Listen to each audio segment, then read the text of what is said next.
아이의 인생이 내 인생이 될 수는 없잖아요. 각자 인생 잘 살아가야 되는데.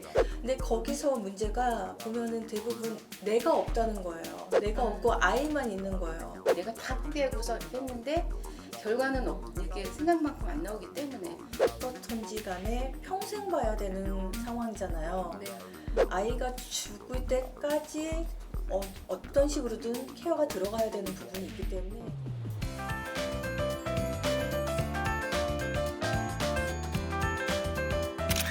발달장애인 가족들과 함께하는 채널 우리 아이 연구소. 안녕하세요. 현재 육아휴직 중인 엄마입니다. 저의 직업은 중학교 교사인데요. 아이가 태어나면서 출산휴직과 육아휴직을 연달아 사용하고 이제 학교로 복귀해야 할 상황에 놓였습니다.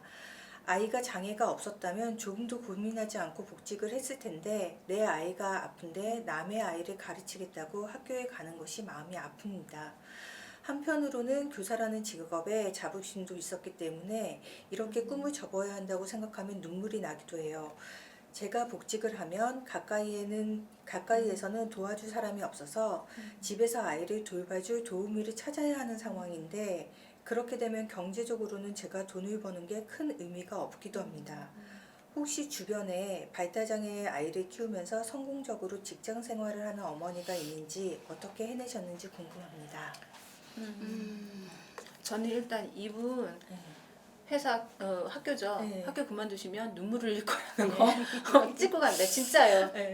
네. 일단 이거 하나 해놓고 저 같은 경우도 다 이제 직장 생활을 하다가 이제 결혼하면서 출산과 동시에 이제 계속 해야 되나 일을 해야 되나 말아야 되나 생각을 하고 고민을 하다가 아이가 또 이제 뭐 장애 아이다 하게 되면 더 고민을 하게 되죠. 그래서 저 같은 경우도 잘 다니던 회사를 그만두고 둘째 아이한테 좀 올인을 했지요. 근데 지금 와서 많이 후회가 돼요. 내 일 했어야 되는데 그때 잠깐 힘들고 그렇다고 해서 일을 왜 놨을까. 지금 그 회사를 들어가려면 이제 또 월급도 처음부터 시작해야 되고 그런 거예요. 그리고 아이랑 나랑 쭉 아이의 인생이 내 인생이 될 수는 없잖아요. 각자 인생 잘 살아가야 되는데 내가 너무 내가 주변의 말을, 선배 말을 좀 많이 들어볼 걸, 그런 후회가 되더라고요. 그래서 지금 이제 다시 찾은 일이 이제 우리 동네에서 고장 투어를 하는 그런 일을 해요. 그래서 아이들도 볼 수 있고 그 나들이도 이제 하면서 일을 할 수 있는 일이에요. 그래서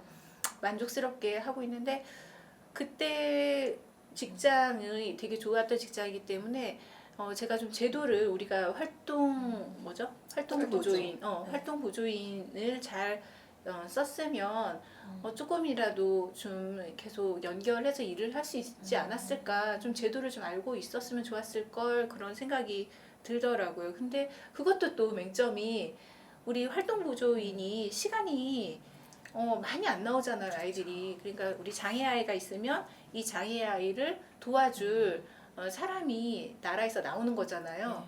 근데 그게 이제 다 이제 시간이 이제 어느 정도 뭐 장애 이제 중경증에 따라서 시간이 달리 책정이 돼서 나오는데 그 시간이 우리 아이 같은 경우는 턱없이 부족했어요. 80 몇 시간이 나왔는데 그 시간을 가지고서 그 활동 보조인한테 아이를 맡기고 제 일을 하기에는 너무 부족한 거예요.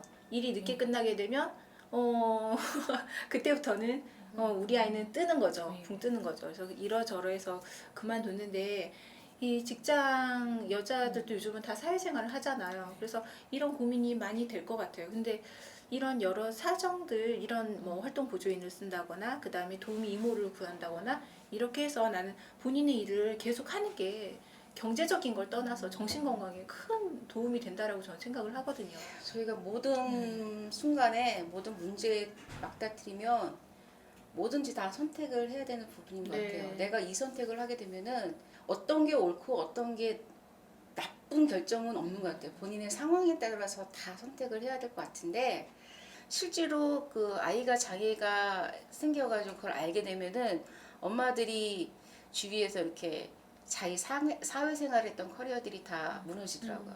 그리고 다들 10명 중에 10명은 회사를 다 그만두시는 것 같아요. 사회생활을 접으시는 것 같아요. 아이한테 이제 맞추기 위해서.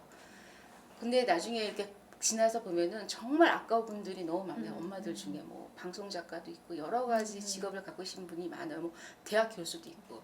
그런데 그거를 다 이제 아이가 아픔으로써 다 접고서 아이의 치료에 매달리시거든요.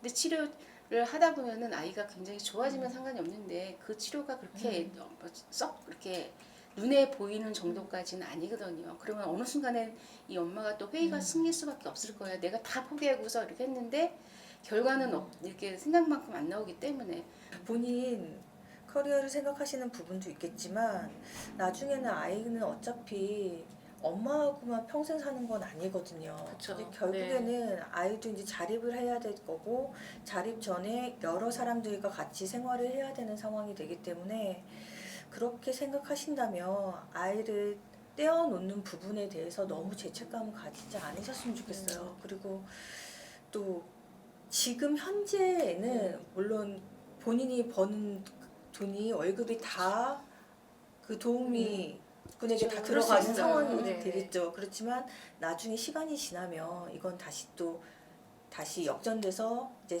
본인의 캐리어뿐만 아니라 금액적인 경제적인 부분에서 도움이 될 그럼요. 거기 때문에 저희는 어떻게 돼서든 어떻든지 간에 평생 봐야 되는 상황이잖아요. 네. 아이가 죽을 때까지 어떤 식으로든 케어가 들어가야 되는 부분이 있기 때문에 그 부분을 무시할 수는 없을 것 같아요. 그래서 그럼요. 너무 좋은 직업 갖고 계시잖아요. 그렇죠. 정말 다들 네. 부러워하는 직업이고. 공무원 아니에요? 그렇죠. 그리고 방학에는 조금 여유가 있을 그쵸, 수도 그쵸. 있고 그렇다면 그만둘 이유가 없으세요. 그만두지 마시고 끝까지 네. 열심히 다니셨으면 좋겠어요.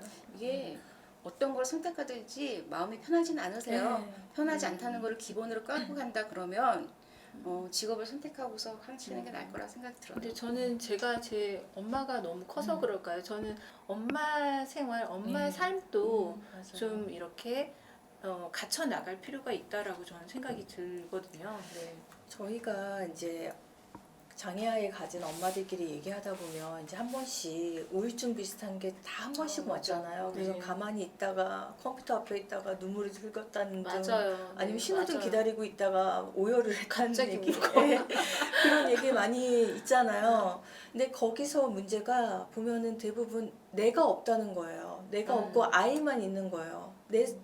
나라는 존재는 어느 순간 다 사라져 있고 아이만 중앙에 덩그러니 있는데 아이의 발전이 일반 아이로 딱 되는 게 아니잖아요. 그러다 보니까 이제 노력을 하면 할수록 너무 공허한 거죠. 공허하고 나는 대체 뭐고 내 친구들은 지금 직장 생활 다니면서 나름의 이렇게 커리어도 있고 이렇게 잘 다니는데 나는 화장이고 뭐 그런 것도 저희들은 잘 못하잖아요. 그렇죠. 네, 아이한테 있다 보니까 그래서 아이한테만 매여 있다 보면 오히려